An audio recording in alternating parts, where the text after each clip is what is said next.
Leo nimefurahi kuweza kujumuika na wabunifu ndani ya IFM, hiki chuo cha usimamizi wa fedha hapa Dar es Salaam, ambapo chuo hiki kimetoa changamoto ya kiubunifu ambayo ilifunguliwa tangia April na itafunga Septemba. Kipekee nipongeze, manake ni jitihada ambayo inahamasisha vijana ambao wana vipawa na vipaji ili waweze kuvitumia vipawa vyao kwa manufaa yao wenyewe, manufaa ya taasisi na manufaa ya Watanzania na jamii nzima ya kimataifa. Sisi kama Tume ya Sayansi na Teknolojia, hii tunaona ni faraja kubwa kuona ecosystem yetu inatekeleza majukumu ya kiubunifu. Manake mwanzo lazima kuwe na changamoto kama ambavyo imekuwa na Innovation Challenge, na sehemu ya pili lazima kuwe na namna ya kuwawezesha hao watu wanaoshiriki kwenye Innovation Challenge waweze kuwezeshwa. Sasa nilivyoambiwa, tuna Innovation Hub ambayo imeshaanza tangia mwaka uliopita, na kwa mwaka uliopita wa 2025 naambiwa ilitolewa tangazo la kuitisha. Kulikuwa na mwitikio kidogo, kulikuwa na wabunifu 3 waliojitokeza kwenye challenge, lakini mwaka huu imeongezeka idadi kutoka 3 hadi 105. Haya ni mafanikio makubwa, na management ya usimamizi wa fedha wa chuo cha usimamizi wa fedha IFM wanastahili pongezi, na hii ni dhahiri kwamba ndani ya chuo hiki cha usimamizi wa fedha kuna talenti za kutosha ambazo zinaweza zikasaidia kuchachua uchumi wa nchi kwa mwelekeo wa dira ya 2050 ambayo imejikita kwenye uchumi wa maarifa, ambapo tunatarajia hawa vijana waweze kutengeneza makampuni changa ambayo yataweza kusajiliwa na kuweza kubiasharisha bunifu zao ndani ya soko la Tanzania na hata nje. Na pia inaendana sambamba na kwamba uchangiaji wa maendeleo ya kiuchumi na ukuaji wa maendeleo ya jamii utokane na private sector. Tunatambua hawa wabunifu wakiwezeshwa, wakilelewa kupitia kwenye Innovation Hub, basi wataweza kuwa ni makampuni na wataweza kuchangia kwenye uchumi wa nchi. Sisi kama Tume ya Sayansi na Teknolojia tutoe tu wito kwamba hii mitandao ya ubunifu ikiwa ikijumuisha na hizi kumbi bunifu ni jitihada ambayo tumeiziweka kwa muda mrefu kwa kupitia ukumbi wetu, ukumbi mama unaoitwa Buni Hub, ambao una wajibu wa kuweza kuwalea vijana wenye mawazo ya kiubunifu hadi kufikia hatua ya kutengeneza sampuli kifani, na wakiwa na sampuli kifani pia tuna miundombinu mingine ambayo inawezesha waweze kubiasharisha bunifu zao kupitia Dar Technology Business Incubator Limited ambayo ni commercialization arm ya Tume ya Sayansi na Teknolojia.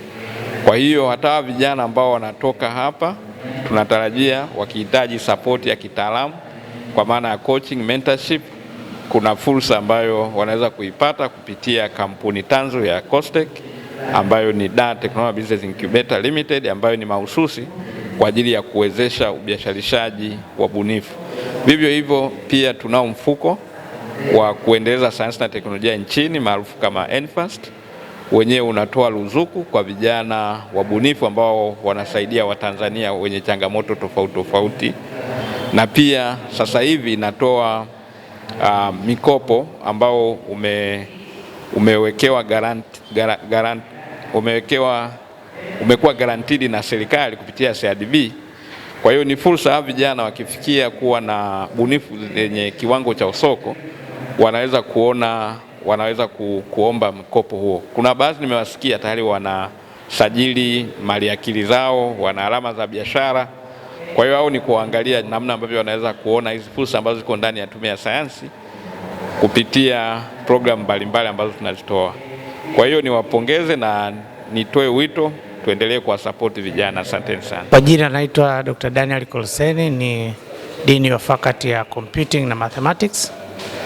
Siku ya leo tuna event inaitwa IFM Innovation Challenge ambayo tunawashirikisha wanafunzi kwa ajili ya kuinnovate products na solution mbalimbali ambazo kwa ajili ya kusolve society problems, na katika hizo challenge tutaselect chache ambazo zitapata funding ya chuo na kuatamiwa mpaka pale ambapo zitakapokuwa transferred katika stage ambayo tunaita commercialization. Zoezi hili kwetu kama FM ni muhimu sana na ni la mara ya kwanza kabisa kutokea katika chuo cha usimamizi wa fedha, na lina align vizuri na dira 2050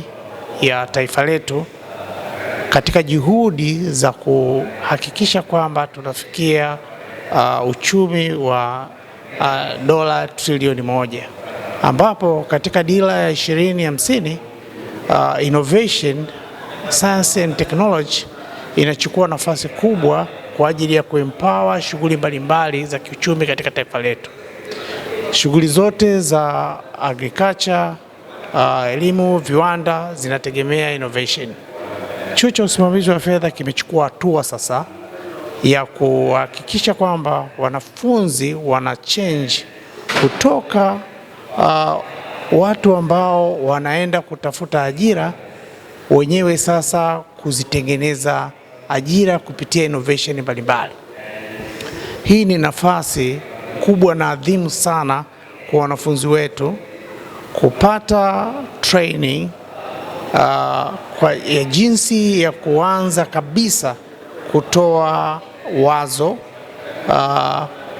wazo hili kulikuza, na baada ya hapo kulifanya sasa likawa wazo la kibiashara ambalo litakuja kuwezesha kusolve society problems, lakini litasaidia kubuild employment, sio kwa ule wanafunzi pekee au kikundi cha wanafunzi, lakini baadaye kwa jamii kubwa ya chuo cha usimamizi wa fedha. Kwa hiyo hii kwetu ni jambo kubwa na ni jambo zito ambalo chuo cha usimamizi wa fedha kimeweka commitment ya kwamba litakuwa ni jambo ambalo litakuwa likifanyika kila mwaka ili kwamba likawa endelevu au likawa sustainable katika miaka mingine inayokuja.